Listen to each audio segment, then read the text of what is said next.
Chairman vice chairman ఎన్నికపై ఉత్కంఠ మాత్రం కొనసాగుతూనే ఇవాళ మున్సిపల్ చైర్మన్ ఎన్నికపై హైకోర్టులో విచారణ ముగిసింది. కౌన్సిలర్ యాదగిరిని కోర్టులో ప్రవేశపెట్టారు పోలీసులు. యాదగిరి మీద ఎలాంటి ఒత్తిడి లేకుండా స్వచ్ఛందంగా ఆయన ముందుకొచ్చేలాగా, ఆయన మద్దతిచ్చేలాగా చూడాలంటూ కూడా ఆదేశాలు జారీ చేసింది కోర్టు. ఎన్నికల బాధ్యత రిటర్నింగ్ అధికారిది అంటూ హైకోర్టు స్పష్టం చేసింది. హైకోర్టు ఆదేశాలపై రిటర్నింగ్ అధికారి అనంతరెడ్డి కూడా రియాక్ట్ అయ్యారు. హైకోర్టు ఆదేశం మేరకు ఎన్నికను నిలిపివేశామంటూ చెప్పుకొచ్చారు అనంతరెడ్డి. ఇక ఎన్నిక మధ్యలో అడ్వకేట్ జనరల్ నుంచి ఫోన్ వచ్చింది అంటూ కూడా చెప్పుకొచ్చారు. తదుపరి ఎన్నిక హైకోర్టు సూచన మేరకు నిర్వహిస్తామంటూ క్లారిటీ ఇచ్చారు అనంతరెడ్డి. దానికి సంబంధించిన బ్రేకింగ్ న్యూస్ చూస్తున్నారు. మరీ ముఖ్యంగా ఒక విధంగా చెప్పాలంటే హై డ్రామాకే తెరలేపిందని చెప్పుకోవాలి.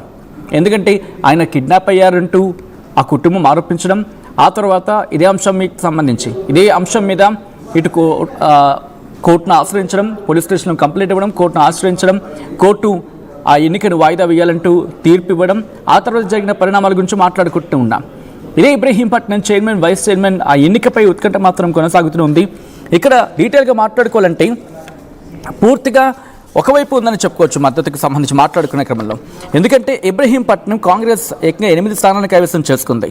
కానీ బీఆర్ఎస్ 13 స్థానాలను కైవసం చేసుకుని క్లియర్ కట్ మెజారిటీ ఉంది. ఎందుకంటే 24 స్థానాలు అక్కడ మొత్తంగా, కానీ 13 స్థానాలను అంటే ఇంకొక ఒక్క స్థానం ఎక్స్ట్రా అని చెప్పుకోవాలంటే 13 మార్జిన్ అనుకుంటే 13 స్థానాలని కైవసం చేసుకుంది బీఆర్ఎస్. కానీ ఇక్కడ బీఆర్ఎస్కి చెందిన వ్యక్తి అపహరణకు గురయ్యారంటూ కూడా వినిపిస్తున్నమాట. ఇవాళ మున్సిపల్ చైర్మన్ ఎన్నికపై హైకోర్టులో వాదన ముగిసింది. కౌన్సిలర్ యాదగిరిని కోర్టులో ప్రవేశపెట్టారు పోలీసులు. యాదగిరి మీద ఎలాంటి ఒత్తిడి లేకుండా స్వచ్ఛందంగా మద్దతు ఇచ్చేలా చూడాలంటూ ఆదేశాలు జారీ చేస్తున్న క్రమం. ఎన్నిక బాధ్యత రిటర్నింగ్ అధికారి అంటూ కూడా హైకోర్టు స్పష్టం చేసింది. సో ఈ నేపథ్యంలో అక్కడ ఎటువంటి పరిస్థితులు ఉన్నాయి? ఎందుకంటే బీఆర్ఎస్ కౌన్సిలర్ చైర్మన్గా ఎన్నికైనట్లు అక్కడ ఆర్ఓ ప్రకటించిన సందర్భం. కానీ 19వ వార్డు కౌన్సిలర్ యాదగిరిని కిడ్నాప్ చేసిన నేపథ్యంలో హైకోర్టుకు ఈ విషయం వెళ్ళింది. ఆ ఫ్యామిలీ హెబియస్ కార్పస్ పిటిషన్ దాఖలు చేయడం జరిగింది. దీంతో గురువారం రోజు యాదగిరిని కోర్టులో హాజరుపరచాలంటూ కూడా చెప్పుకొచ్చిన తర్వాత ఆయన కోర్టులో హాజరుపరచడం, అంశం మీద పూర్తి స్థాయిలో విచారణ కూడా జరిపింది హైకోర్టు. ఎటువంటి డైరెక్షన్స్ ఇచ్చింది అండ్ అక్కడ ఎవరికి చైర్మన్ పీఠం దక్కే అవకాశం ఉంది? ఆఫ్ కోర్స్ బీఆర్ఎస్కి క్లియర్ కట్ మెజారిటీ అనుకోవాలి అక్కడ. బట్ అక్కడ ఎన్నికయ్యేంత వరకు అది ఉంటుందా? ఆ మెజారిటీ ఉండే అవకాశం ఉందా? డీటెయిల్గా మాట్లాడుకునే ప్రయత్నం చేద్దాం. మా ప్రతినిధి మధు ఈ అప్డేట్స్ని ఎప్పటికప్పుడు ట్రాక్ చేస్తూ మీ ముందు ప్రయత్నం చేస్తున్నారు. మధు దగ్గరికి వెళ్ళే ప్రయత్నం చేస్తాను.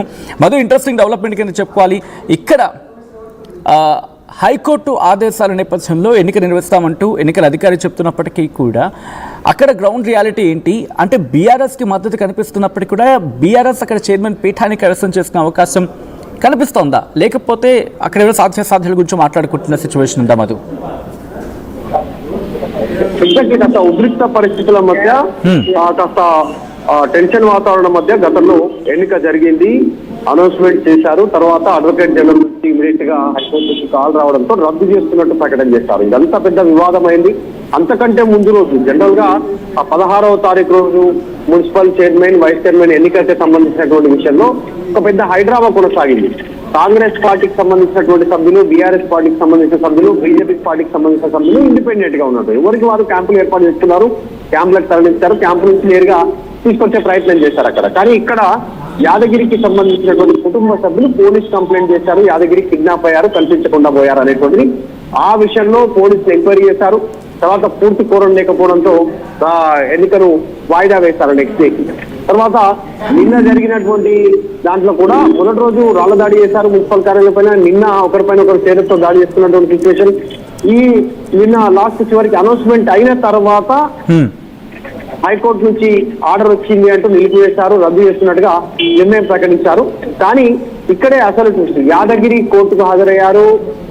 అధికారుల ముందు ఆయన నన్ను బలవంతంగా ఒక ప్రైవేట్ రిసార్ట్ కు తరలించి అక్కడ ఉంచారు, బయటికి రానియకుండా, ఫోన్లు మాట్లాడేయకుండా నన్ను అక్రమంగా నిర్బంధించారు అనేటువంటి స్టేట్మెంట్ చేశారు. ఆ నేపథ్యంలో హైకోర్టు కీలక స్టేట్మెంట్ చేసింది. ఆయనను స్వతంత్రంగా నిర్ణయం తీసుకునేలాగా, ఆయనకు పూర్తికి సంబంధించినటువంటి స్టేట్స్ ఇచ్చేలా చైర్మన్ ఎన్నిక, వైస్ చైర్మన్ ఎన్నిక సుగమమయ్యేలాగా వాటికి సంబంధించి ఏర్పాట్లు చేయాలి. దీనికి సంబంధించి పూర్తి బాధ్యత ఎన్నికల అధికారి, జిల్లా కలెక్టర్ తీసుకోవాలి అనేటువంటి స్టేట్మెంట్ చేశారు. సో ఈ నేపథ్యంలో ఏం జరగనుంది, రేపు జరగబోయేటువంటి ఎన్నిక, ఎందుకంటే గురువారం రోజు దీనికి సంబంధించి ఎన్నిక నిర్వహించనున్నారు. మరి అధికార పార్టీ మెజారిటీ ఉంది. ఆల్రెడీ 13 ప్లేస్ ఇండిపెండెంట్ ఉందని చెప్పుకుంటే ఇప్పుడు మెజారిటీ ఉన్నటువంటి బీఆర్ఎస్ వైపు ఉందని చెప్పుకుంటున్నప్పుడు కూడా 13+1 ఇండిపెండెంట్ ఉందని చెప్పుకుంటున్నా. ఆ ఇండిపెండెంట్ ఎటు వైపు మొగ్గు చూపుతారు? ఇప్పుడు బీఆర్ఎస్ యాదగిరి నుంచి గెలిచినటువంటి కౌన్సిలరే ఆయన డైరెక్ట్ గా స్టేట్మెంట్ చేస్తున్నారు. మంచిరెడ్డి కిషన్ రెడ్డి అక్కడ మాజీ ఎమ్మెల్యే బీఆర్ఎస్ పార్టీకి సంబంధించి ఆయన మీదనే ఆరోపణ చేస్తున్నారు. ఆయన కొడుకు పైన బంటి పైన నన్ను అక్రమంగా అక్కడ ఉంచారు అనేటువంటిది. మరి వాళ్ళపైన కేసు నమోదయ్యే అవకాశం ఉంది. దీనికి తోడిన స్వతంత్రంగా నిర్ణయం తీసుకునే అవకాశం ఉంది.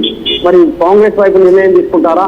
బీజేపీ నుంచి ఆల్రెడీ 2 గెలిచారు, ఒక ఇండిపెండెంట్, కాంగ్రెస్. మరి ఈ రకంగా ముందుకు పోయే అవకాశం ఉంటుంది. ఎక్స్ ఆఫీషియో ఓటు అక్కడ కాంగ్రెస్ పార్టీ ఎమ్మెల్యే మల్లెడ్డి రంగారెడ్డి ఉన్నారు. ఆ రకంగా కాంగ్రెస్ కైవసం చేసుకోబోతుందా ఆ మున్సిపల్ చైర్మన్, వైస్ చైర్మన్ పీఠాన్ని అనేటువంటి చర్చ కొనసాగుతుంది.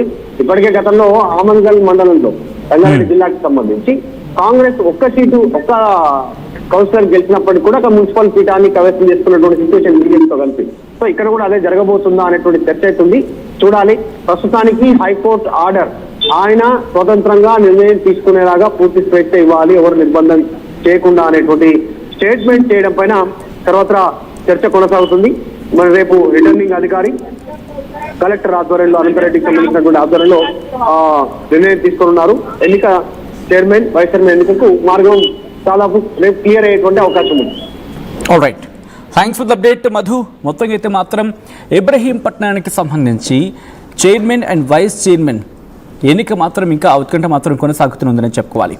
ఎందుకంటే ఇవాళ మున్సిపల్ చైర్మన్ ఎన్నికపై హైకోర్టులో విచారణ ముగిసింది. కౌన్సిలర్ యాదగిరిని కోర్టులో ప్రవేశపెట్టారు పోలీసులు. యాదగిరి మీద ఎలాంటి ప్రెషర్ లేకుండా ఆయనంతటా ఆయనగా స్వచ్ఛందంగా మద్దతు ఇచ్చేలా చూడాలంటూ ఆదేశాలు జారీ చేస్తుంది కోర్టు. ఎన్నిక బాధ్యతను రిటర్నింగ్ అధికారిది అంటూ కూడా హైకోర్టు స్పష్టం చేసింది. హైకోర్టు ఆదేశాలపై రిటర్నింగ్ అధికారి అనంతరెడ్డి కూడా రియాక్ట్ అయ్యారు. హైకోర్టు ఆదేశం మేరకు ఎన్నికను నిలిపివేశామంటూ చెప్పుకొచ్చారు ఆయన. ఎన్నిక మధ్యలో అడ్వకేట్ జనరల్ నుంచి ఫోన్ వచ్చిందని కూడా చెప్పుకొచ్చారు. ఆ తదుపరి ఎన్నిక ఎప్పుడనేది హైకోర్టు సూచన మేరకు నిర్వహిస్తామంటూ క్లారిటీ ఇచ్చారు అనంతరెడ్డి.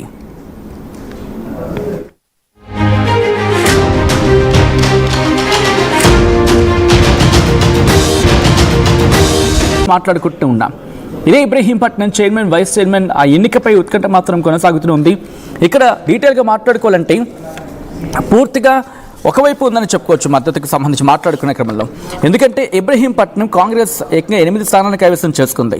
కానీ బీఆర్ఎస్ 13 స్థానాలను కైవసం చేసుకుని క్లియర్ కట్ మెజారిటీ ఉంది. ఎందుకంటే 24 స్థానాలు అక్కడ మొత్తంగా, కానీ 13 స్థానాలను అంటే ఇంకొక ఒక్క స్థానం ఎక్స్ట్రా అని చెప్పుకోవాలంటే 13 మార్జిన్ అనుకుంటే 13 స్థానాలని కైవసం చేసుకుంది బీఆర్ఎస్. కానీ ఇక్కడ బీఆర్ఎస్కి సంబంధించి బీఆర్ఎస్కి చెందిన వ్యక్తి అపహరణకు గురయ్యారంటూ కూడా వినిపిస్తున్నమాట. ఇవాళ మున్సిపల్ చైర్మన్ ఎన్నికపై హైకోర్టులో వాదన ముగిసింది. కౌన్సిలర్ యాదగిరిని కోర్టులో ప్రవేశపెట్టారు పోలీసులు. యాదగిరి మీద ఎలాంటి ఒత్తిడి లేకుండా స్వచ్ఛందంగా మద్దతు ఇచ్చేలా చూడాలంటూ ఆదేశాలు జారీ చేస్తున్న క్రమం. ఎన్నిక బాధ్యత రిటర్నింగ్ అధికారి అంటూ కూడా హైకోర్టు స్పష్టం చేసింది. సో ఈ నేపథ్యంలో అక్కడ ఎటువంటి పరిస్థితులు ఉన్నాయి? ఎందుకంటే బీఆర్ఎస్ కౌన్సిలర్ చైర్మన్గా ఎన్నికైనట్లు అక్కడ ఆర్ఓ